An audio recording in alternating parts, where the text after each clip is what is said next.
ChatGPT, c'est un site qui a été déployé en novembre 2022. Et la promesse, c'est de vous assister dans toutes les tâches quotidiennes. Répondre aux questions auxquelles vous n'avez jamais eu la réponse sur Google, rédiger des mails de manière professionnelle et sans faute d'orthographe, ou encore inventer des histoires, dans lesquelles vous et l'IA jouez un rôle. On peut imaginer 1000 cas d'usage, et à la fin de cette vidéo, je suis persuadé que vous allez vraiment en apprendre plus sur ce type de technologie. Regardez, on va aller sur ChatGPT et lui demander de faire un plan pour une potentielle présentation PowerPoint sur le sujet de la déforestation. Fais-moi un plan pour une présentation PowerPoint sur le sujet de la déforestation. C'est pas déjà bluffant? Imaginez le temps que ça m'aurait pris sans compter que j'aurais pu oublier certains éléments. Là, on a un plan qui est bien propre, bien défini et évidemment je peux le modifier pour l'adapter exactement à ce que je souhaitais. Et maintenant, si on lui demandait d'expliquer ce qu'est la conscience à un enfant. Explique à un enfant ce qu'est la conscience.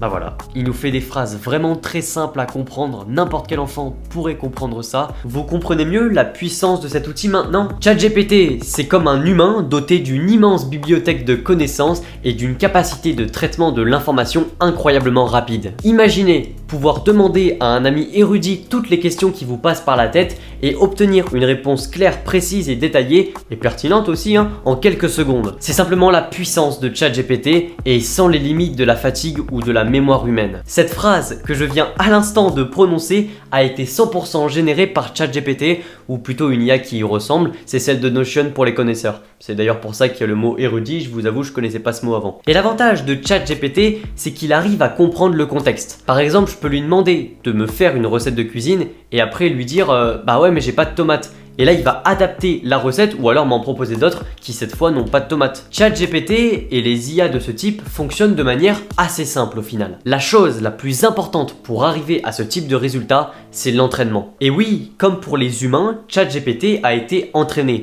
sur des livres, des articles de presse ou encore des sites web. Et grâce à ces données-là, l'IA a appris à reconnaître et générer du texte qui ressemble à du langage humain. L'avantage, c'est de pouvoir communiquer de manière totalement transparente avec un outil qui comprendra quoi qu'il arrive ce que vous voulez lui dire, malgré le fait que ce soit demandé n'importe comment. C'est pas à vous de vous adapter à la machine, mais bien l'inverse. Et c'est ça qui fait toute la différence quand on parle de ce type de technologie. Le problème avec ChatGPT et les IA de ce type en général, c'est qu'ils ne comprennent pas véritablement ce qu'il se passe. On a vu qu'il a appris à reconnaître et générer du texte humain, mais on ne lui a jamais appris à le comprendre. Et pour cause, c'est impossible. Sans conscience, l'intelligence artificielle ne sera jamais capable de comprendre les interactions. Si vous l'insultez, elle sera pas blessée, et si vous lui faites des compliments, elle sera pas flattée. L'intelligence artificielle, dans l'état actuel, c'est simplement des calculs informatiques à une échelle bien différente de ce qu'on connaît, mais ça reste des algorithmes. Elle pourra pas émettre un véritable avis sur ce que vous lui dites ou même sur ce qu'elle est en train de dire.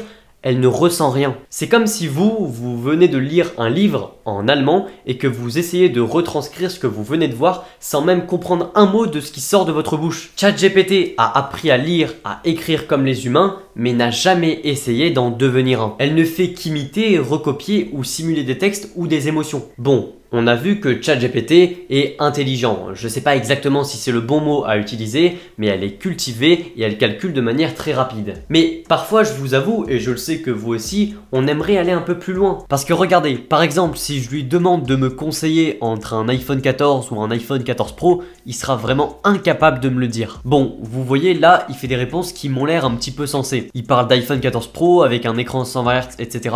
Mais je pense pas qu'il fasse vraiment référence à l'iPhone 14 Pro. Je pense plus qu'il fait référence à l'iPhone 12 Pro ou l'iPhone 13 Pro parce que là il parle de 120 Hz. Mais c'est pas ça qu'on veut, ça montre qu'il n'a pas accès à internet. Et imaginez que l'iPhone 15 Pro il ait un écran 200 Hz, admettons, je dis n'importe quoi, et bien il va se baser sur l'iPhone 13 Pro et le 14 Pro et il va continuer à dire qu'il a un écran 120 Hz. Enfin, je sais pas, mais regardez, là il parle même pas de la Dynamic Island alors que c'est la fonction principale du 14 Pro par rapport au 14.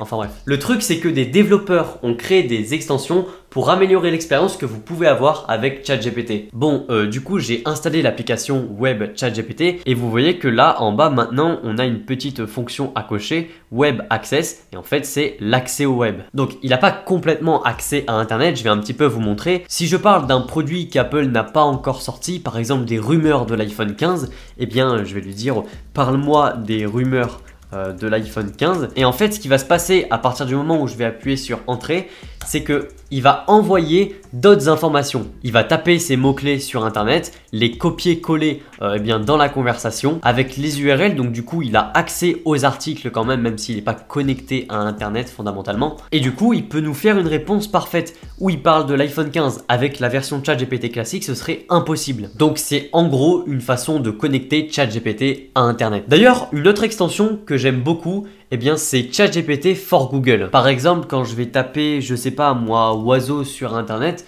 eh bien simplement à gauche, eh bien il y aura comme d'habitude Google, etc. Mais à droite, il y aura la réponse de ChatGPT.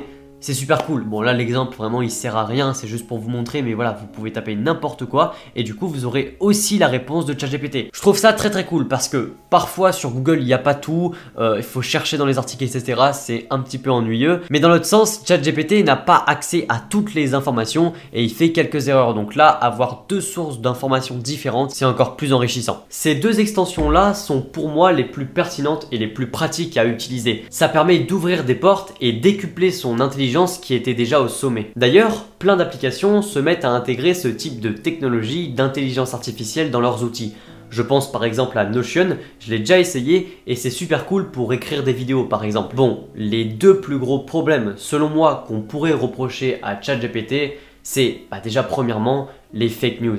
C'est super facile d'écrire du texte qui a l'air sérieux en n'y rajoutant que des conneries à l'intérieur. Tout le monde peut le faire, sans compter qu'on peut utiliser d'autres intelligences artificielles pour créer de fausses images. Et à partir de ce moment-là, ça peut devenir très dangereux. Et le deuxième problème, il est un peu plus philosophique. De toutes les intelligences qui existent sur le marché, de la créativité à la productivité, s'il y en a une seule qui est bel et bien menacée, c'est la vôtre. Comment survivre dans un monde où même la créativité, une qualité pourtant propre à l'homme, est en train d'être remplacée par des algorithmes? Parce que l'intelligence artificielle ne dépend pas uniquement des capacités de calcul, mais bien des connaissances que nous lui fournissons. Il est injuste d'en vouloir à la machine d'être trop performante, parce qu'elle a été construite par des humains, peaufinée au fil des années et alimentée par des données que nous seuls avions avant de lui recracher. Le problème de l'intelligence artificielle n'est pas son intelligence, mais simplement le fait que nous lui avons donné ce qui autrefois nous caractérisait.